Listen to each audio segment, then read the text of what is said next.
তারকেশ্বরের video নিয়ে আমি হাজির হয়ে গেছি বন্ধুরা। নেহা, হ্যাঁ, আষাঢ় মাস আজ পড়তে না পড়তেই মনের মধ্যে ভীষণ আনন্দ যে তারকেশ্বর যেতে হবে শ্রাবণ মাস।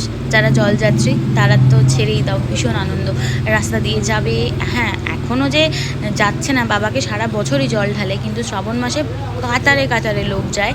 আর এখনও আমরা রাস্তা দিয়ে যেতে যেতে অনেক জলযাত্রীকে আসতে দেখেছি।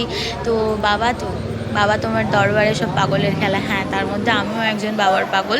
শ্রাবণ মাস আসার আগেই যেন নতুন বছর পড়লো, মানে শ্রাবণ মাস কবে কবে থেকে সোমবার শুরু হচ্ছে তার একটা জল্পনা কল্পনা। আর দেখছো নন্দীর কাছে গিয়ে লোকে কত প্রার্থনা করছে, আর নন্দীর কাছে কত ঘন্টা বাঁধা আছে, এর একটা রহস্য আছে। কারণ বাবা প্রচণ্ড আওয়াজ পছন্দ করে। সেক্ষেত্রে মুকুন্দরাম ঘোষ একজন বাবার সেবায়েত ছিলেন, তিনি তখন বাদ্যযন্ত্র ছিল না, আজ থেকে অনেক বছর আগে।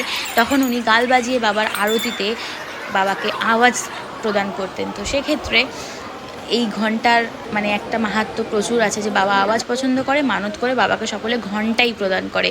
আর এখানে দেখছো দুধপুকুর, যে দুধপুকুরে এসে সেই ঘন্টাতে চাবি দিয়ে ফেলে দেয় বাবার মনের আশা পূর্ণ করে বলে, যাতে আরও ভালো করে জীবনটা চলে, এই সব নানাবিধ রকম ব্যাপার। আর সেখানেই আমরা ছবি তুলে নিয়েছি। আর 7টা বাজবে, বাবার শুরু হবে আরতি, জাস্ট 10 মিনিট, মানে ঘড়ি ধরে আরতি হয় আর ছপাস করে বন্ধ হয়ে যায় দরজাটা। জানি না, আমি তো হাউ হাউ করে কেঁদেছিলাম, কেন জানি না, আমার জীবনে প্রথম এক্সপিরিয়েন্স। তোমাদের কার এরকম এক্সপিরিয়েন্স আছে বাবার কাছে গিয়ে বাবার আরতি দেখতে পেয়েছো? আর সোমবার হঠাৎই কেমন প্ল্যান হলো, সাডেনলি প্রচণ্ড বৃষ্টি পড়ছিল, বৃষ্টির ভয় না করে আমরা 3জনে বেরিয়ে পড়েছি। তারও সাথে বাবার কাছে যাচ্ছি, সিরিয়াসলি মানে বাবার কাছে যাওয়ার জন্য মনটা একটা আলাদাই আনন্দ ভরে ওঠে।